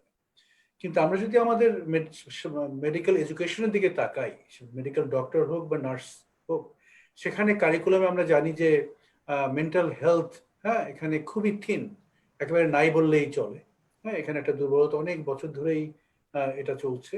আমি জানি যে প্রফেসর জুনিয়র, আপনি পড়াশোনা করেছেন দেশের বাইরে, বুলগেরিয়াতে আপনি পড়াশোনা করেছেন। সেখানে আরো 30 বছর আগে আপনি বলছিলেন যে মানসিক স্বাস্থ্যের যে ওদের কারিকুলামটা অনেক রিচ। আর তারপরে যদি আপনি দেখেন যে আমাদের ওয়ার্ক ফোর্সে যখন স্বাস্থ্য ব্যবস্থার ভিতরেও বাজেটটাও যদি দেখেন, স্বাস্থ্য খাতে তো এমনিতেই বাজেট খুব কম, less than 5% of total budget আমাদের স্বাস্থ্য খাতে খরচ হয়। আর সেই স্বাস্থ্য খাতের বাজেটের মাত্র 0.5% মানসিক স্বাস্থ্যের উপরে খরচ হয়। আমরা সেই ছোটবেলায় শুনতাম পাবনাতে একটা হসপিটাল আছে, এখন national institute of mental health আরেকটা শুধুমাত্র অ্যাড হয়েছে। এর বাইরে খুব একটা বেশি আমার মনে এখনো অ্যাড হয় না। আমি জানি না ঠিক কতগুলো বেড, মেন্টাল হেলথের বেড আছে পার 100,000 পপুলেশন, সেখানেও মনে একটা বড় ধরনের ঘাটতি রয়ে গেছে। আপনি একটু যদি আমাদেরকে বলতেন স্বাস্থ্য শিক্ষার যে কন্ট্রাস্টটা, আপনার নিজের এক্সপেরিয়েন্স বুলগেরিয়াতে ভার্সেস বাংলাদেশে, আর আমাদের যে স্বাস্থ্য ব্যবস্থায় যে একটা দুর্বল অবস্থান মেন্টাল হেলথ, ওয়াইল আপনার এটা একটা মানে ক্রমবর্ধমান একটা বড় একটা ইস্যু পৃথিবীব্যাপী, আমাদের দেশেও। তো এই সম্বন্ধে একটু আমাদেরকে আপনি বলতেন, আমাদের দর্শকদের খুব ভালো হতো। আমাদের এখানে হচ্ছে যে আমি যতদূর জানি যে আমাদের এখানে mental health curriculum under graduate লেভেলে খুবই কম আছে, এবং অনেকটা নেই বললেই চলে। কেউ আমাদের এখানে না মেন্টাল হেলথে কাজ না করেও পাশ করে যায়। কিন্তু আমি যেখানে পাশ পরীক্ষা দিয়েছি বুলগেরিয়াতে, সোফিয়া মেডিকেল ইউনিভার্সিটিতে, সেখানে আমাদের সাইকিয়াট্রির জন্য আলাদা বিল্ডিংই ছিল, যে মেন্টাল হেলথ পেশেন্টদের জন্য আলাদা বিল্ডিংই ছিল, এবং সেখানে আমাদের প্লেসমেন্ট ছিল, এবং আমাদেরকে পরীক্ষা দিতে হয়েছে। যদিও আমরা এফসিপিএস লেভেলে যে আকারে পরীক্ষা দিয়েছি সে আকারে পরীক্ষা দিইনি, কিন্তু আমাদের কিন্তু কমন ডিসঅর্ডার গুলা, তাদের যে ম্যানেজমেন্ট গুলো, সেগুলো আমাদেরকে জানতে হয়েছে, এবং ওখানে আমাদের প্লেসমেন্ট ছিল, এবং আমরা পরীক্ষা দিয়ে পাশ করেছি, এবং সেখানে সাইকিয়াট্রিস্টরাই আমাদের পরীক্ষা নিয়েছে। তো আমাদের এখানে আমাদের কারিকুলাম আমি মনে করি উন্নত করা দরকার। আমি এই ক্ষেত্রে একটা কথা বলতে চাই। আমার আন্ডারে একটা মেয়ে ইন্টার্নশিপ করেছিল, তারপরে সে আমেরিকায় চলে গিয়েছিল। পরে সে আমার কাছে, পরে দেশে এসে আমার কাছে বললো যে ম্যাডাম, আপনি কি আমাকে 6 মাসের সার্টিফিকেট দিতে পারবেন যে আমি আপনার আন্ডারে মেন্টাল হেলথে কাজ করেছি, বিকজ তা না হলে আমেরিকায় আমাকে অ্যাকসেপ্ট করছে না আমার ট্রেনিং এর জন্য। আমি বললাম 6 মাস তো করতে পারবো না, তুমি যতদিন করো সেটা আমরা করে। তো সে আমার কাছে কাজ করলো, আমি তখন তাকে সার্টিফিকেটটা দিলাম। তো it is so important in other areas, in western areas এবং অন্যান্য দেশে। তো আমাদের দেশে আমরা জানি যে no health without mental health. তো আমার মনে হয় যে এ ব্যাপারে আমাদের দেশের কন্ট্রাক্টে আমার মনে হয় শ্রীলঙ্কায়ও কিন্তু মেন্টাল হেলথ অনেক ডেভেলপ, তাদের কিন্তু রয়্যাল কলেজ অফ সাইকিয়াট্রিস্ট আছে। আমরা শ্রীলঙ্কাতে গিয়ে আমরা করেছি।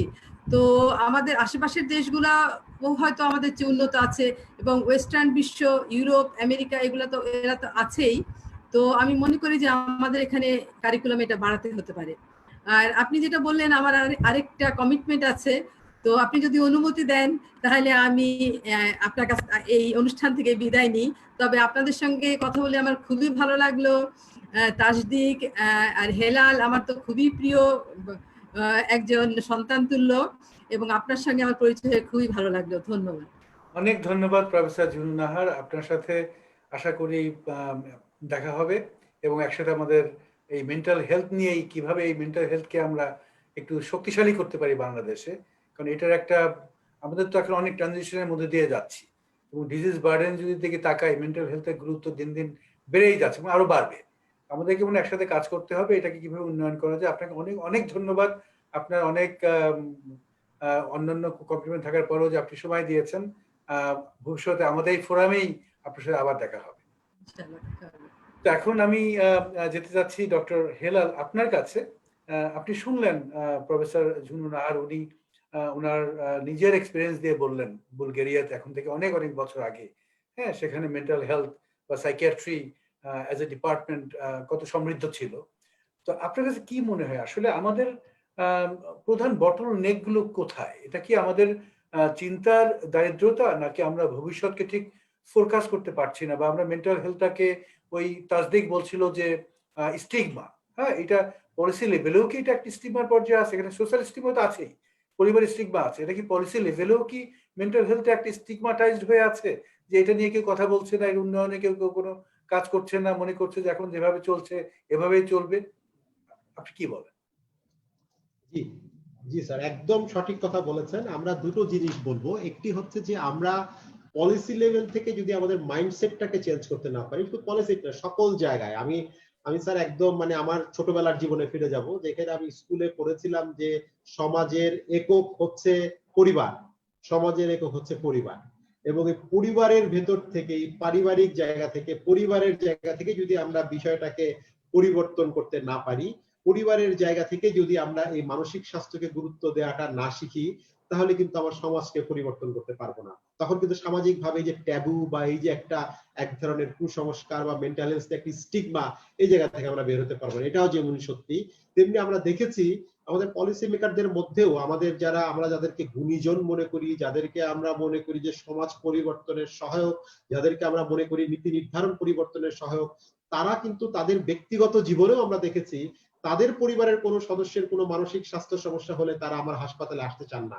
কেন? তার সন্তানদের নিয়ে আপনার হাসপাতালের গেটে তো বড় করে লেখা আছে জাতীয় মানসিক স্বাস্থ্য ইনস্টিটিউট, ওখানে আমি আমার ছেলেকে নিয়ে যেতে পারবো না, ওখানে ছেলে সে কিভাবে রিয়াক্ট করে আমি জানি না। ঠিক আছে, আমার চেম্বারে আসেন, না না না, আপনার চেম্বারে তো যাওয়া যাবে না, ওখানেও তো আপনার নাম লেখা আছে যে মানসিক রোগ বিশেষজ্ঞ সহযোগী অধ্যাপক জাতীয় মানসিক স্বাস্থ্য, ওখানে নিয়ে যাওয়া যাবে না। আপনি বরং একটা রেস্টুরেন্টে আসেন, রেস্টুরেন্টে আমরা চা কফি খেতে খেতে আমার সন্তানকে দেখেন। এই ব্যারিয়ার কিন্তু আমরা ভাঙতে পারছি না, অথচ তাদের কাছেই আমাদের স্বাস্থ্য ব্যবস্থার অনেক নীতি, অনেক পলিসি, অনেক কিছু নিয়ে আমাকে কিন্তু হাজির হতে হয় দিন পর দিন সকালে। এই জায়গা থেকে যখন আমরা এখানে আমরা সামাজিক বা সামগ্রিক পরিবর্তনের আশা আমার কাছে প্রায় দুরাশা মনে হয়। জুনু ম্যাডাম খুব সুন্দর করে বলছিলেন যে বুলগেরিয়ায় তিনি কি করে কতটুক মানসিক স্বাস্থ্য দিয়েছেন। আমার সামনে এই মুহূর্তে কাগজটি আমি খুলেছি আপনার সাথে কথা বলার জন্য। আমাদের 500 ঘন্টা রয়েছে, আমাদের ক্লিনিক্যাল প্র্যাকটিসে 500 ঘন্টা ফোর্থ ফেজে, তার ভেতরে মাত্র 20 ঘন্টা বরাদ্দ হচ্ছে মানসিক স্বাস্থ্যের জন্য। সেই 20 ঘন্টাও অপশনাল, এই কারণে যে পরীক্ষাতে যেহেতু আসে না, পরীক্ষাতে যেহেতু থাকবে না ফাইনাল প্রফে, তাই 20 ঘন্টা আমার না করলেও চলবে।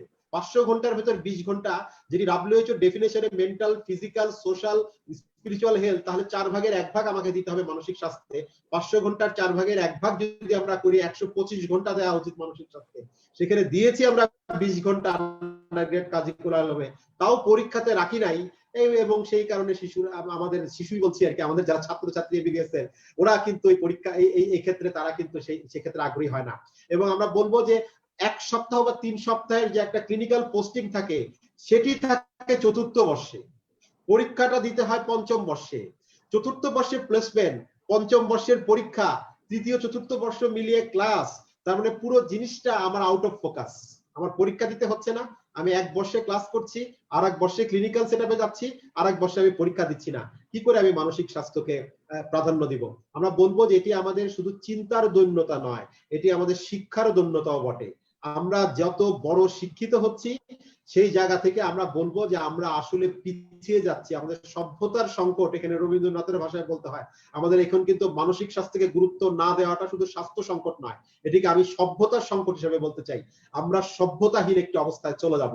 আমি আমার অনেক বিজ্ঞ সিনিয়র কলিগ রয়েছেন, আমার শিক্ষক রয়েছেন, অনেকে যারা নন সাইকিয়াট্রিস্ট, তারা প্রায় আমাদের কাছে রোগী রেফার করেন, এবং রোগী রেফার করার সময় তারা আমাদের কাছে বলে দেন টেলিফোন করে বলেন যে একটি রোগী পাঠালাম, ওকে কোনো ওষুধপত্র দিও না, শুধু একটু কাউন্সিলিং করে দিও, তার মানে কি তিনি নিজেও বিশ্বাস করেন যে মানসিক রোগের জন্য বোধহয় কোনো ওষুধ লাগে না।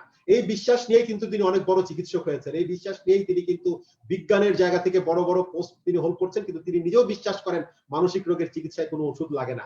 এই অবস্থা যতদিন আমরা পরিবর্তন করতে না পারবো, এই অবস্থা থেকে যতদিন আমরা বের হতে না পারবো, মানসিক স্বাস্থ্যকে, সাইকিয়াট্রিকে, মেন্টাল হেলথকে যতদিন আমরা বিজ্ঞান হিসেবে চিহ্নিত করতে না পারবো, ততদিন কিন্তু আমরা মঙ্গল গ্রহের মাটিতে কোন খনিজ আছে সেটি খুঁজে বেড়াবো ঠিকই, কিন্তু আমাদের দেশের মানুষের মানসিক স্বাস্থ্যের কোনো পরিবর্তন আমরা ঘটাতে পারবো না। ধন্যবাদ। ডক্টর হেলাল, আপনি অনেকগুলো দৈন্যতার কথা বলেছেন।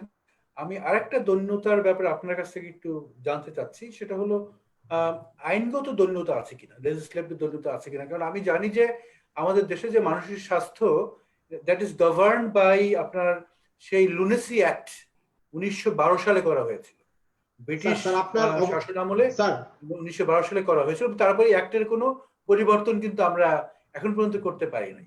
এই সম্পর্কে স্যার আপনার অবগতির জন্য একটু বলি স্যার, সেটা হচ্ছে 2018 সালে আমরা এই মানসিক স্বাস্থ্য আইনটি কিন্তু পরিবর্তন করে সেটাকে রিপ্লেস করে 1912 সালের আইনটি রিপ্লেস করে বাংলাদেশ মেন্টাল হেলথ অ্যাক্ট 2018 প্রবর্তন করেছি, মহান জাতীয় সংসদে সেটি কিন্তু পাস হয়েছে। আমি বলেছি যে আমাদের অনেক ভালো ভালো কাজ হয়েছে। আমাদের শুরুতে আমরা অফলাইনে বলছিলাম স্যার, আমাদের ইন্ডিকেটর অনুযায়ী যদি চেক লিস্টে যদি যাই, চেক লিস্টে যদি দেখি তোমাদের মানসিক স্বাস্থ্য আইন আছে, আমি চেক লিস্ট বলবো ইয়েস আছে, আমাদের মানসিক স্বাস্থ্য আইন 2018 এটা আছে। তোমাদের কি মানসিক স্বাস্থ্যের পলিসি আছে? হ্যাঁ, আমাদের ফাইনালাইজ পলিসি আছে। তোমাদের কি মানসিক স্বাস্থ্যের কর্মকৌশল আছে? হ্যাঁ, আমাদের কর্মকৌশল আছে। তার মধ্যে দৈন্যতাটা কোথায় স্যার? আমাদের দৈন্যতাটা হচ্ছে বাস্তবায়নের ক্ষেত্রে, ইমপ্লিমেন্টেশনের ক্ষেত্রে আমরা অনেক দুর্বল। আমরা ইমপ্লিমেন্টেশনের এই দুর্বলতাটাই কিন্তু স্যার আমি মনে করি আমাদের সবচেয়ে বড় দুর্বলতা।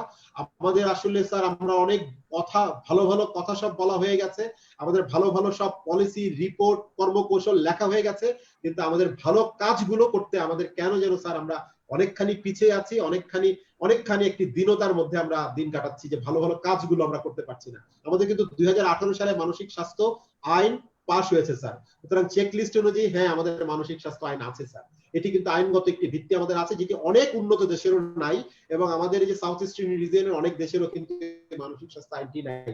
আমাদের কিন্তু সেই মানসিক স্বাস্থ্য আইনটি আছে স্যার। ধন্যবাদ স্যার। ধন্যবাদ। আমি এখন একটু ডক্টর তাসদিক আপনার কাছে আসতে চাচ্ছি তথ্যের উপরে একটু আলোচনা করার জন্য। আমরা জানি যে বাংলাদেশে মনে হয় সর্বপ্রথম ন্যাশনাল সার্ভে হয়েছিল 2003 থেকে 5-এ মনে হয় প্রথম জাতীয় মানসিক স্বাস্থ্যের উপরে একটা সার্ভে হয়েছিল, ওটা পাবলিশ হয়েছিল, এবং তার পরেরটা হয়েছিল 2019 সালে। হ্যাঁ, তো আপনি যদি একটু আমাদেরকে বলেন যে বর্তমানে তথ্যের দিক থেকে যদি আমরা চিন্তা করি, এবং ডক্টর হেলাল বললেন যে 2018 সালে সেই 1912 সালের আইনটাকে রিভাইজ করা হয়েছে, তো সেই সব দিকে ভাবলে পরে তথ্যের কি আমাদের কোনো ঘাটতি আছে? যদি আমরা সঠিকভাবে একটা অ্যাকশন প্ল্যান মেন্টাল হেলথের উপর যদি বাংলাদেশ ডেভেলপ করতে চায়, হ্যাঁ, এবং এটা ইমপ্লিমেন্টেশন গাইডলাইন যদি তৈরি করতে চায়, সেদিক থেকে কি তথ্যের বড় কোনো ঘাটতি আছে? থাকলে পরে কোথায় ঘাটতিগুলো আছে, কি করা যায়? খুবই ইম্পর্টেন্ট প্রশ্ন। প্রথম কথা হচ্ছে তথ্যের ঘাটতি মানে আমাদের যে দুইটা ন্যাশনাল সার্ভের মধ্যে গ্যাপটা যদি আমরা দেখি 2005 আর 2018, এটাই তো বলে দিচ্ছে যে আমাদের গ্যাপটা আসলে কোথায়। ন্যাশনাল সার্ভেটাতে এত লম্বা গ্যাপের মধ্যে হওয়ার কথা ছিল না, একটা সার্টেন টাইম 5 বছর পর পর হওয়ার কথা ছিল। এটা একটা অবভিয়াসলি একটা বড় গ্যাপ, যে কনসিস্টেন্ট একটা যে সার্ভে করার যে টেন্ডেন্সিটা ন্যাশনাল পর্যায়ে সেটা কিন্তু ছিল না। এবং আরেকটা যেটা তথ্যের গ্যাপ ঘাটতি, সেটা হচ্ছে খুবই স্পষ্টতই আমরা যখন গবেষণার জন্য পত্র খুঁজতে থাকি, বিভিন্ন রিসার্চ আর্টিকেল, আমাদের কিন্তু খুবই লিমিটেড আর্টিকেল অ্যাভেলেবল বাংলাদেশের, স্পেসিফিকলি বাংলাদেশের প্রাইমারি ডাটা যদি আমরা চিন্তা করি অনেক কম আমাদের হাতে আছে, এবং খুব নির্দিষ্ট কিছু মানুষই কাজগুলো করেছেন। যেটা প্রবলেম হচ্ছে সেটা হচ্ছে যে আমাদের ভ্যালিডেটেড টুলের দিকে যদি আমরা তাকাই, বাংলায় যেগুলো ভ্যালিডেট করা হয়েছে সেটার সংখ্যা অনেক কম।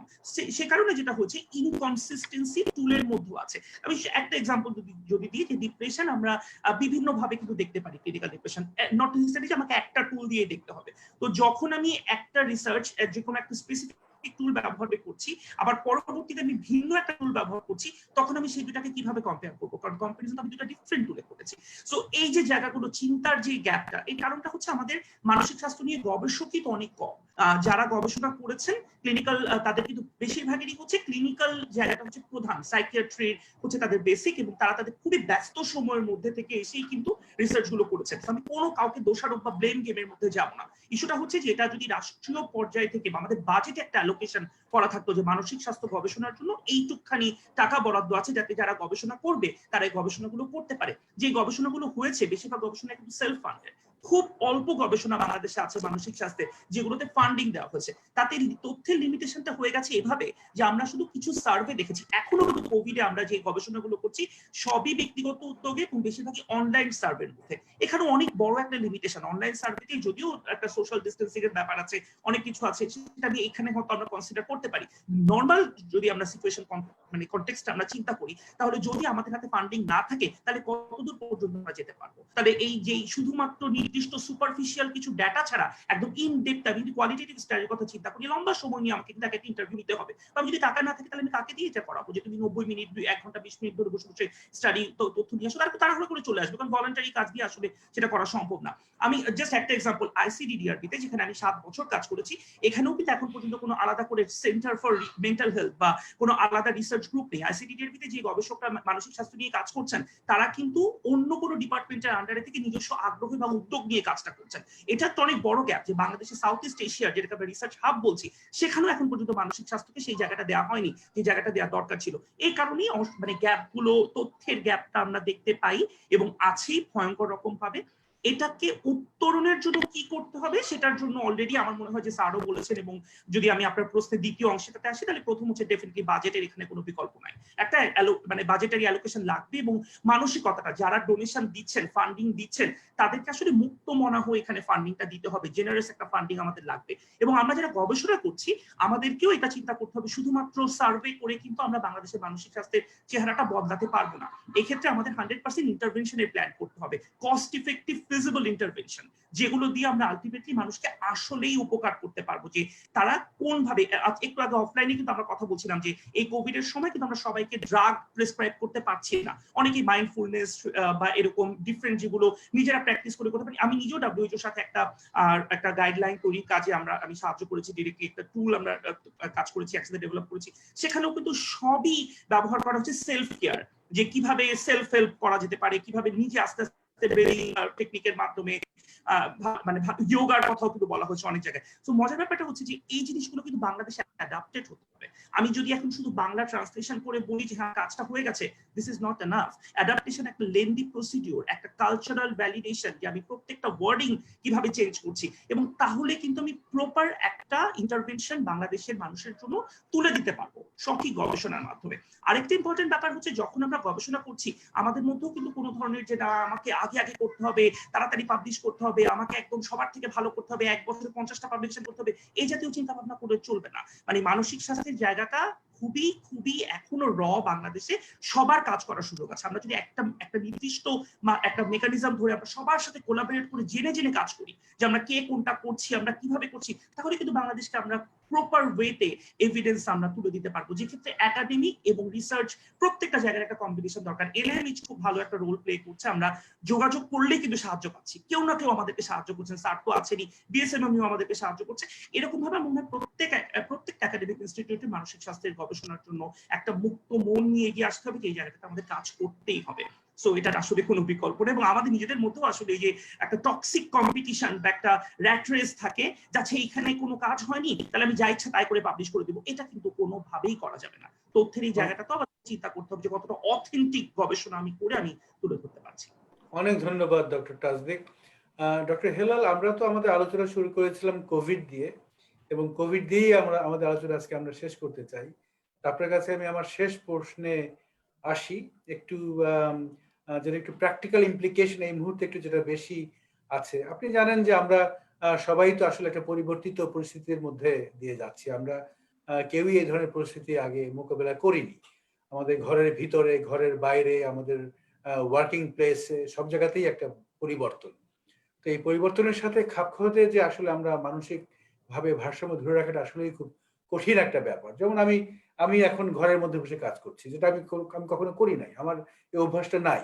আমার সন্তান ঘরে বসে অনলাইন প্ল্যাটফর্মে ও ক্লাস করতেছে, ওর এই অভ্যাসটা কখনোই ছিল না। তো এই সময় এই পরিবর্তিত পরিস্থিতি নিজেদেরকে একটু খাপ খাওয়ানোর জন্য যদি আপনার কোনো টিপস থাকে, হ্যাঁ, যারা বিশেষ করে ওয়ার্কিং, যারা কাজ করেন, মহিলা পুরুষ, হ্যাঁ, যারা গার্জিয়ান প্যারেন্টস, ওনাদের যদি কোনো আপনার টিপস থাকে, তাদের সন্তানদের জন্য টিপস বা তাদের নিজেদের স্বাস্থ্যের জন্য টিপস যদি একটা আপনি শেয়ার করেন। ধন্যবাদ স্যার। আসলে এই টিপস গুলো কিন্তু আমরা তৈরি করেছি বিশ্ব স্বাস্থ্য সংস্থা এবং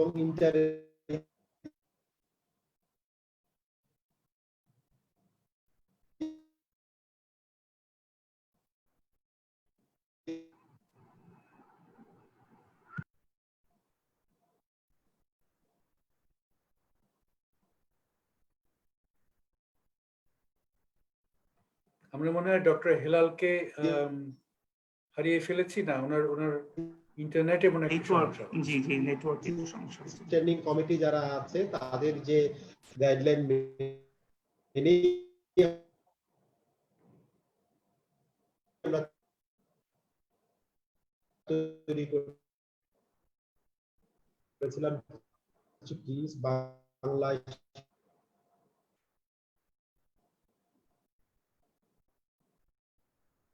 সেটি অনুদিত করে অ্যাডাপ্টেশন করে আমরা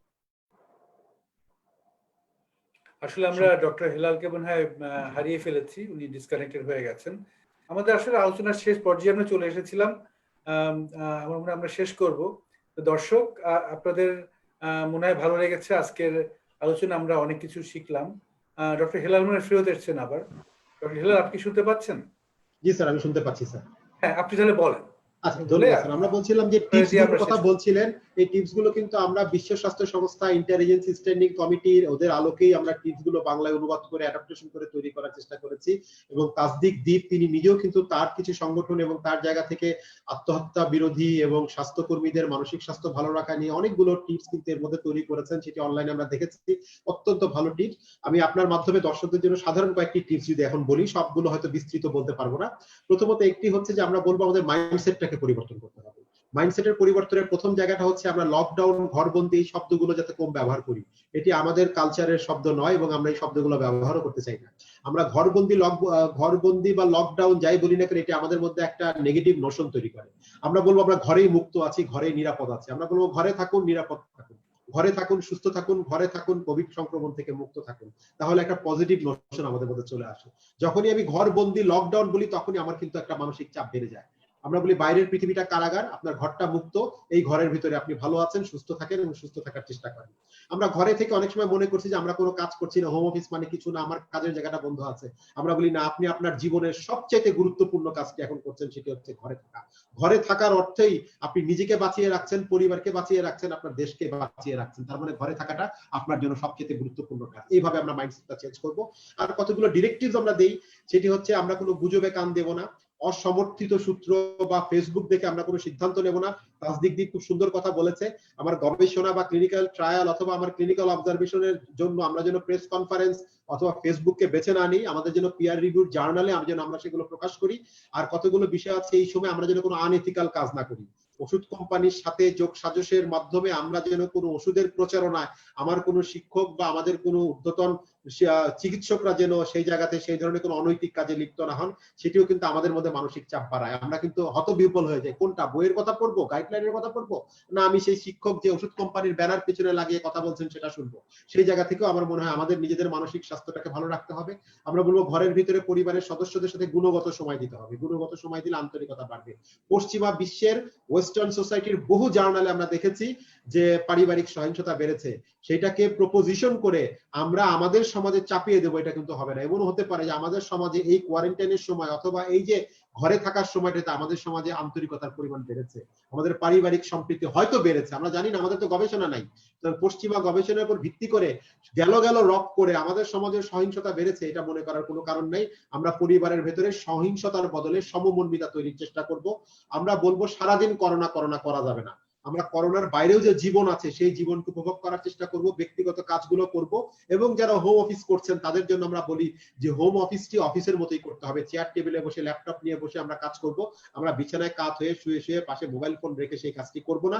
এবং সব শেষে দুটো কথা বলবো, একটি হচ্ছে আমাদের ঘুমের সময়টা আমাদের ঠিক রাখতে হবে। আমরা যেন রাতে ঘুমাই, দিনে জাগি, দিনে সক্রিয় থাকবো, রাতে ঘুমাবো, অধিক রাত জাগবো না। সেটি আমাদের সার্কাডিয়ান রিদম স্লিপ ডিসঅর্ডার করে, যা মানসিক স্বাস্থ্যের জন্য একটি হুমকি। এবং শেষ কথাটি হচ্ছে আমরা অন্যকে ভালোবাসতে চাই, আমরা অন্যকে ধন্যবাদ দেই, অন্যকে কৃতজ্ঞতা দেই। আমি সবসময় কথাটা বলি, আমরা যেন দিন শেষে আজকে ঘুমানোর আগে নিজেকে একবার ধন্যবাদ দেই, নিজের প্রতি একবার কৃতজ্ঞ থাকি যে আমরা একটি ওয়েবিনার অন্তত করেছি, আজকে কয়েকটি কথা বলতে পেরেছি, মানুষের হয়তো উপকার হয়েছে। আমি হয়তো আজকে একজনকে টেস্ট করাতে পেরেছি, একজনকে হাসপাতালে ভর্তি করাতে পেরেছি, একজন ফোনে একটা সাহায্য চেয়েছিল, তাকে সেই সাহায্যটা আমি দিয়েছি। এই জন্য আমি যেন নিজেকে ধন্যবাদ দেই, আমি যেন নিজের প্রতি কৃতজ্ঞ থাকি, আমার সেলফ স্টিম বেড়ে যাবে, মানসিক চাপ কমে যাবে। এবং অন্যকে ভালোবাসার আগে, অন্যের প্রতি কৃতজ্ঞতা দেওয়ার আগে আমি যেন নিজেকে ধন্যবাদ দিই। এই বিষয়গুলো প্র্যাকটিস করলে নিশ্চয়ই আমরা মানসিকভাবে সুস্থ থাকবো এবং ভালো থাকতে পারবো। ধন্যবাদ স্যার।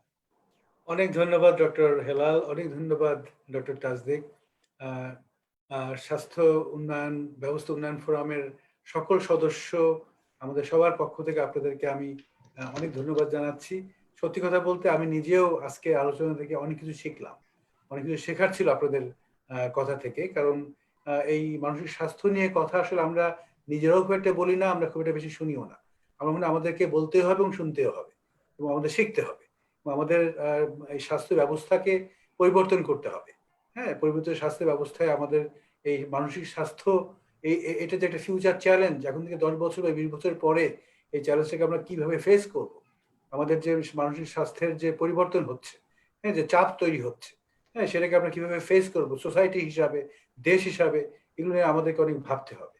তো অনেক সকল দর্শক শ্রোতা আপনাদেরকে সবাইকে অনেক অনেক ধন্যবাদ জানিয়ে আজকের আলাপচারিতা শেষ করছি। আসসালামু আলাইকুম।